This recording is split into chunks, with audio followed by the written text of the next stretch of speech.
Alors tout d'abord, je vais vous inviter à vous poser la question, est-ce que vous êtes autonome affectivement? Donc là, arrêt sur image, en fait, ça veut dire quoi? Ça veut dire tous les liens affectifs que vous pouvez avoir. Donc en général, c'est la famille, les amis, le conjoint.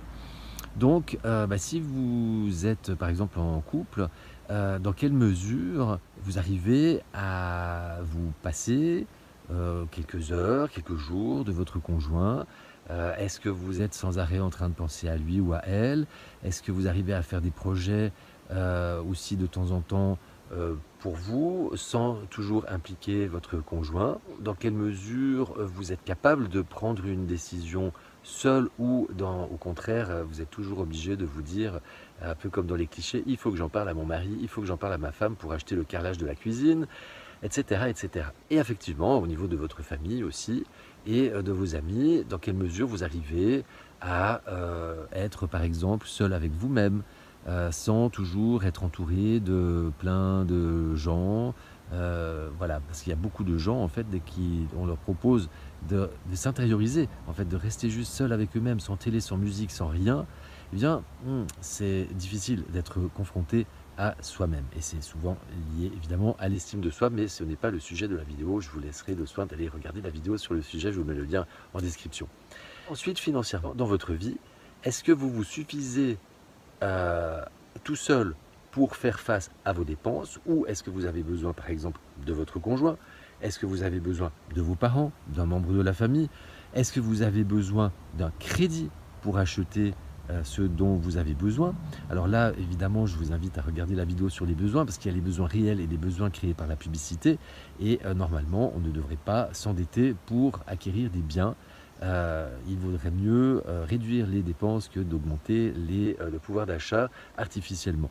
Juste après, matériellement, est-ce que les objets dont vous avez besoin au quotidien, est-ce qu'ils sont à vous, ou est-ce que vous êtes obligé de les emprunter à des proches, par exemple, ou de les louer?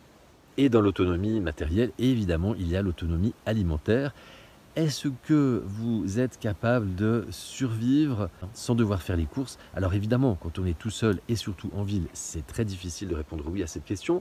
Quand on est à la campagne et qu'on a un potager, c'est déjà un peu plus facile.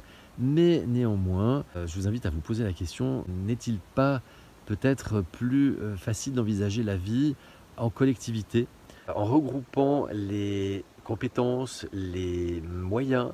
Alors ça peut être au sein d'un collectif, d'une communauté, ça peut être également au sein d'un village, d'un éco-village, en mettant en commun les biens et les compétences, sans pour autant perdre son intimité et son petit espace privé, parce que ça c'est important.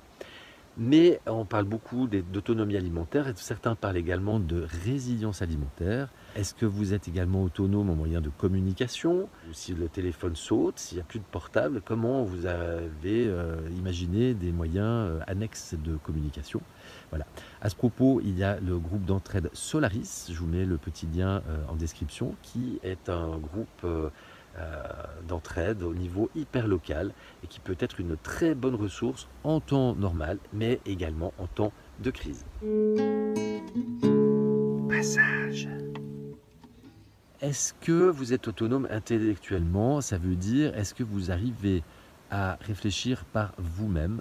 Alors la question peut être un peu simplette, mais en fait elle ne l'est pas. Parce que quand on décortique un petit peu, réfléchir par soi-même, en général, vous qui êtes derrière votre écran, je suis sûr que vous êtes en train de vous dire, évidemment que j'arrive à réfléchir par moi-même. Mais quand il s'agit par exemple des médias qui nous racontent une histoire, qui nous demandent de penser d'une certaine façon, c'est la pensée unique, et si on s'en écarte, on est des complotistes, on est des fous, etc., etc.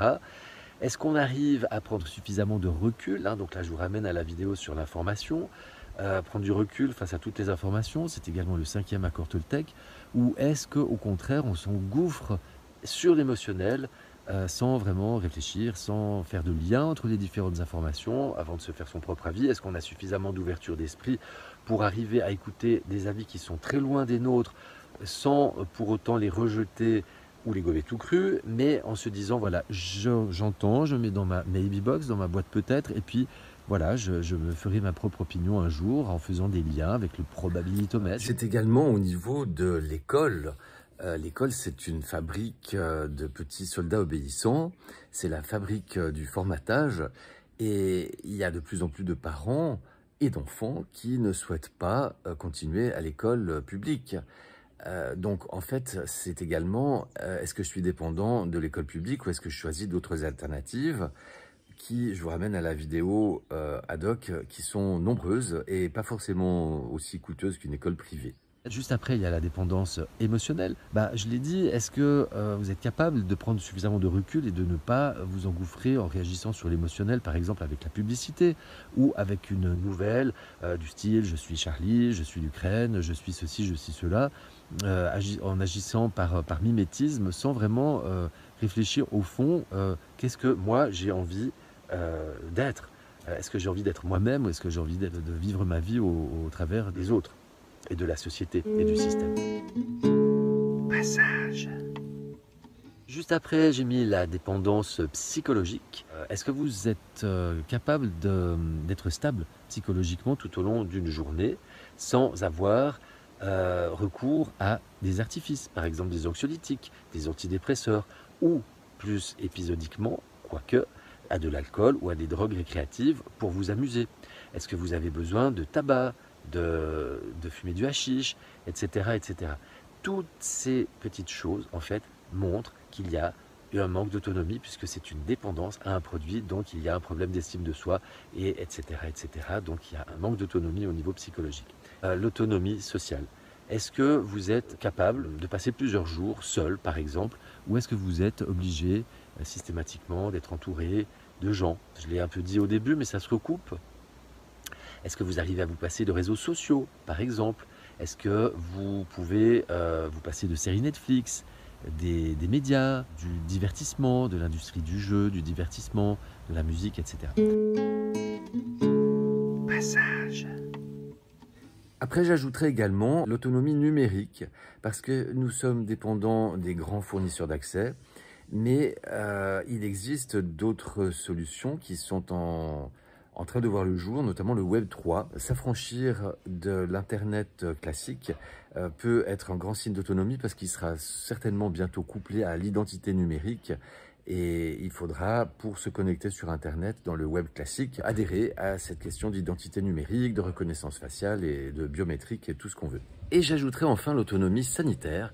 Est-ce que je suis dépendant du système de santé classique et de la fameuse Sécu pour mes soins ou est-ce que je m'oriente vers des médecines plus douces, plus naturelles qui sont de plus en plus pratiquées par des praticiens qui ont quitté justement le système classique? Est-ce que je suis capable d'agir en amont de la maladie, à savoir la prévention?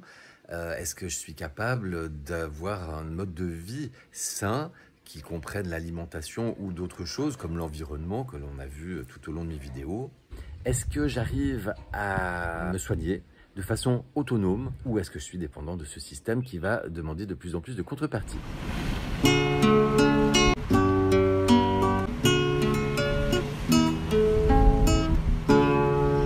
Les petits passages.